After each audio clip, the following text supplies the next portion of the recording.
स्वाभिमानी शेतकरी संघटनेच्या प्रमुख पदाधिकाऱ्यांची बैठक पुणे येथे 25 डिसेंबरला संपन्न झाली। या बैठकीमध्ये महायुतीने निवडणुकीच्या काळामध्ये जे आश्वासन दिलं होतं आपल्या जाहीरनाम्याच्याद्वारे, ते आश्वासन म्हणजे महाराष्ट्रातल्या शेतकऱ्यांना कर्जमुक्त करून 7/12 कोरा करण्याची याची आठवण करून देण्याचं ठरलं। मागच्या 5 वर्षामध्ये केंद्र सरकारचं, राज्य सरकारचं जे शेतीविषयक धोरण राहिलं, विशेषतः तांदूळ, सोयाबीन, कांदा, साखर, डाळी आणि कापूस या पिकासंदर्भातलं आयात निर्यातीच्या धोरणामुळे शेतकरी फार रसातळाला गेलेला आहे। उत्पादन खर्चापेक्षा कमी किमतीला शेतकऱ्याला आपला शेतीमाल विकावा लागलेला आहे। तशातच दुष्काळात 13वा महिना यावा या पद्धतीनं रासायनिक खताचे प्रचंड भाव वाढले। गेल्याच आठवड्यामध्ये डीएपी 250 रुपयांना वाढलेला आहे। शिवाय इतर खतही वाढलेली आहेत। कीटकनाशक, तणनाशकांच्या किमती वाढलेल्या आहेत।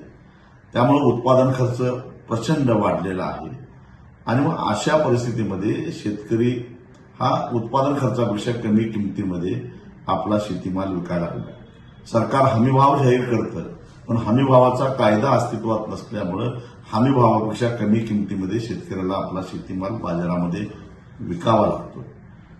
परिणामी गेल्या 5 वर्षामध्ये शेतकऱ्याचं कर्ज हे दुप्पट झालेलं आहे। एका बाजूला केंद्र सरकार देशातल्या कॉर्पोरेट सेक्टरमधल्या उद्योगपतींचं 10 लाख कोटी रुपयाचं कर्ज निर्लेखित म्हणजेच राईट ऑफ करतं, म्हणजे सोडून देतं, हे स्वतः अर्थमंत्री लोकसभेमध्ये सांगतात आणि दुसऱ्या बाजूला शेतकऱ्यांचं कर्ज दुप्पट होतं।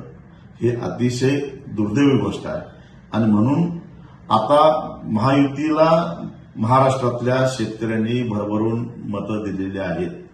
महायुतीचे नेते हे प्रभू रामचंद्रांचे भक्त आहेत। एकवचनी सत्यवचनी असे रामचंद्र होते, तेव्हा त्यांनी आपला शब्द पाळावा आणि शेतकऱ्याचा 7/12 कोरा करावा म्हणून महाराष्ट्रातल्या सगळ्या प्रमुख पदाधिकाऱ्यांनी, कार्यकर्त्यांनी, शेतकऱ्यांनी 1 जानेवारीला सकाळी 11 वाजता जिल्हाधिकाऱ्यांच्या कार्यालयामध्ये जाऊन स्वाभिमानीच्या वतीनं हे निवेदन सरकारला आठवण करून देण्यासाठी द्यावं।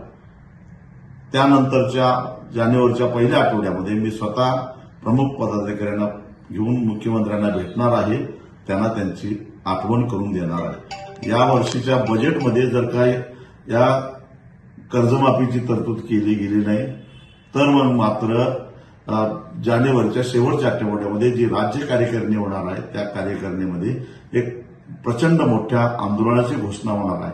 त्यावेळी मात्र आम्ही सरकारला सळोखी पळोखी करून सोडल्याशिवाय सोडणार नाही।